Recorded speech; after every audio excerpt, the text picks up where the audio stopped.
Good day po mga ka-2 fire gunners.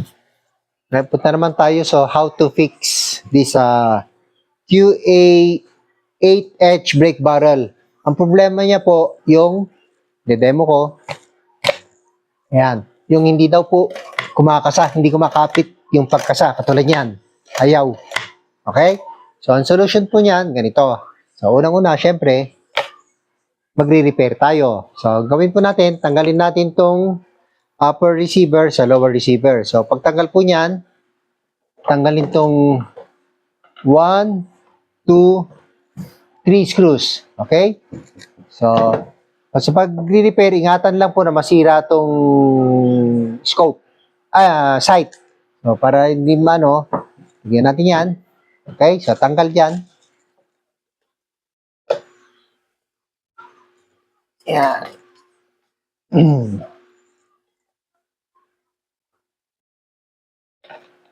Okay. Yan.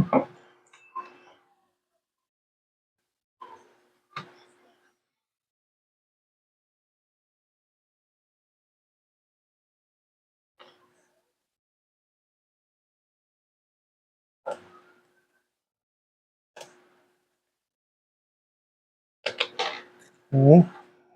Ito.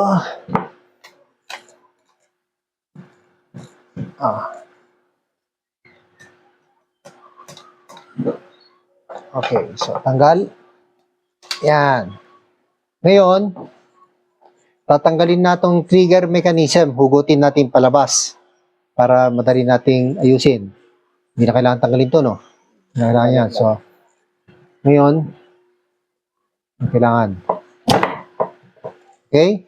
So, tanggalin natin itong lock na to. So, para matanggal yan, palabasin natin dito. Pupukin natin palabas na ganon. So, para mas madali yan, kailangan may assistant tayo na tutulong sa atin. Okay? So, dito natin. Kailangan tama ba yun? Pigil. O, sige. Saan na yun? Dito mo pupukin. Kaya. Kaya? Sige, pigil dyan. Hanggang matanggal. Sige. Sige pa. Sige. Hop. So, ikas ba? Hindi. Ay, nakalagay. Alisin mo yun. Okay. Pag natanggal yan, yan. So, tanggalin natin yan. Then, ito. Wala. Okay. Kuha ka ng tissue. Okay, kahit hindi na natin tanggalin. Gawin ngayon. Tanggalin na natin. Tanggalin pa? Hindi, dyan na. Pwede yan. Okay na yan, hindi na. Markahan nyo ng konti, mga 0.5 mm. Gagrinder natin dito para kumapit dito yung shear. So, kailangan mawala yung puti na yan. Pinanggot lang muna, 0.5 mm. Try natin 0.5. 0.5 to 1 mm. Okay? So, pag tinanggal natin yan, dapat yung pag-grind, hindi pwedeng paganon. Hindi pwedeng paganyan kasi dudulas yung shear pagka kinasa. So, dapat ang talim niyan, papaganon, papasok. So, yung talim nito, kailangan natin to papaganyan. Huwag paganon. Paganyan, para kakapit siya. Okay? So, ikaw. Suot kayo ng safety glass dahil tatalsik yung metal pieces niyan. Yan na. Grinder. Huwag masyado rin. Kaya ba yan? Nakapit?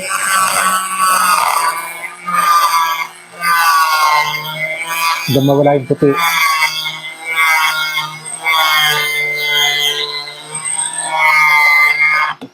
Okay, smooth.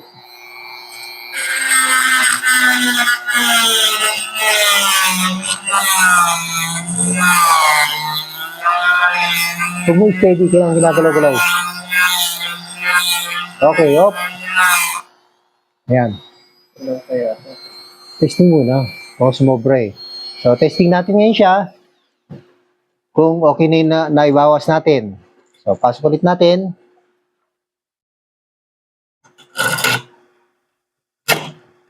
So, again, kailangan nyo ng kasama para may taga diin. Ayan.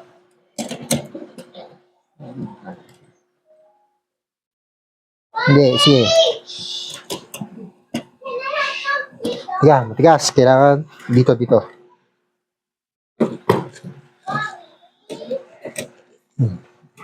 Pwede yata ipapin ko. Hindi, kaya nga dyan. Matigas ba yun? Yes naman ito. Oh, hindi ba rin yan ah? Para ano?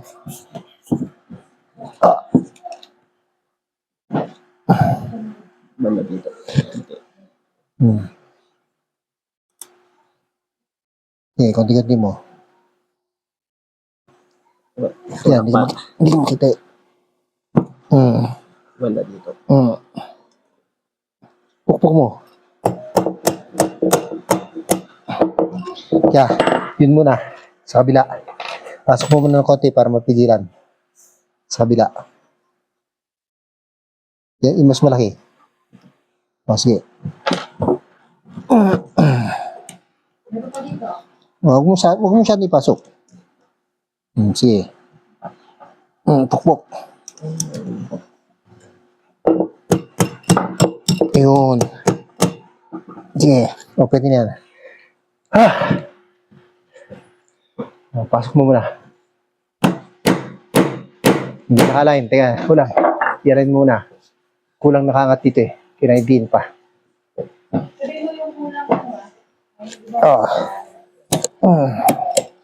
Yan. Try mo kasa ngayon. Testing mo na kasa bago kung pwede na. Okay na. So, ganun lang ang pag-ayos. Ganun lang.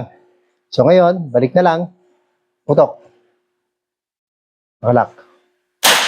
Okay? So, isa pa. Yan. Ganun lang po ang pag-ayos.